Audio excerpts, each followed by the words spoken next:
C'est une préparation un peu particulière qui est adaptée au contexte, qui se déroule sur un temps plus long que d'habitude, quasiment le double de temps de ce qu'on peut faire d'habitude.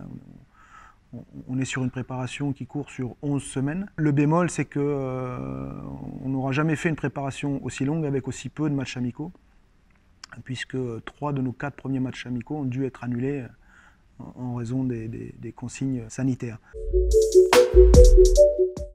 Justement, l'intérêt d'avoir une préparation longue, c'est qu'on a pu reprendre très progressivement. Antoine Conta, qui en plus d'être notre ailier droit, est aussi missionné sur l'aspect prépa physique, et notre kiné Eric, on fait aussi un gros travail d'analyse, de test pour établir le profil de chacun et adapter les contenus d'entraînement aux problèmes éventuels des uns et des autres. Donc là-dessus, je trouve que la préparation est très cohérente. Vous me permettez là de remercier et Antoine et Eric pour le travail conséquent qu'ils ont fait jusque-là. Voilà, il y a beaucoup d'incertitudes, même si notre boulot, c'est à la fois d'essayer de rendre l'avenir et donc le match suivant le moins incertain possible, et en même temps de permettre à l'équipe d'être capable de répondre aux aléas. Voilà, on est dans des conditions où il y aura nécessairement des gagnants et des perdants, pas forcément pour des raisons strictement sportives. Donc ça peut poser des problèmes, surtout pour des équipes qui vont peut-être jouer leur survie à ce niveau-là. Et je mets ça en perspective avec les équipes qui évoluent au niveau en dessous. Et 2 équipes sont déjà sûres et certaines, avant même que le championnat commence, de monter en Pro League.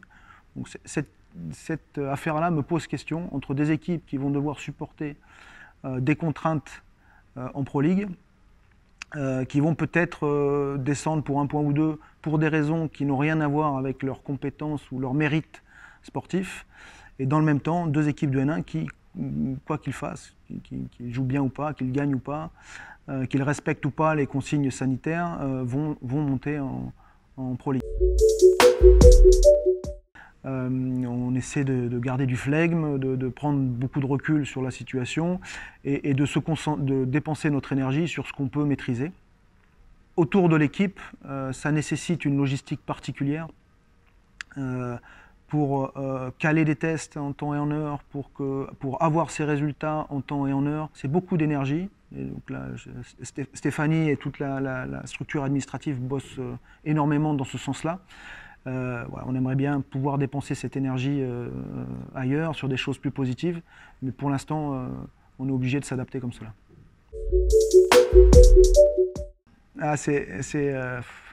C'est une question pour laquelle j'ai toujours du mal à répondre. Je vais répondre le plus franchement possible, sans langue de bois. Quand je regarde dans le rétroviseur, on a connu un début d'année 2020 très compliqué, avec des problèmes d'ordre financier administratif qui laissaient planer un doute sur la capacité du club à rester en Pro League l'année suivante. Donc déjà, on est très content d'être en Pro League. Maintenant, on a dû revoir à la baisse le budget et la masse salariale, sur une masse salariale qui n'était déjà pas très épaisse dans le contexte de la Pro League. Donc on repart avec une équipe rajeunie. On a perdu des éléments importants qui avaient un leadership sur l'équipe la saison dernière. Donc dans ce contexte-là, même si je sais qu'il y a une tradition de play-off à Massy, il y a une tradition d'être capable de faire beaucoup avec peut-être moins que les autres, cette année, il faut bien avoir conscience qu'on va être sur une année de transition. J'ai envie de dire, c'est pas quand tu fais des grands travaux dans ta maison que tu peux profiter de son confort et de son calme. Et donc là, on est sur une période de grands travaux. Voilà, le club, je pense, a compris la nécessité de faire évoluer sa structure, son fonctionnement. Donc avec une équipe jeune, je ne veux pas leur mettre une pression excessive. Je veux qu'ils soient contents d'être là, de jouer pour cette équipe avec ses coéquipiers-là. L'essentiel pour moi est que ces jeunes joueurs progressent et qu'on sente cette progression au fil de la saison.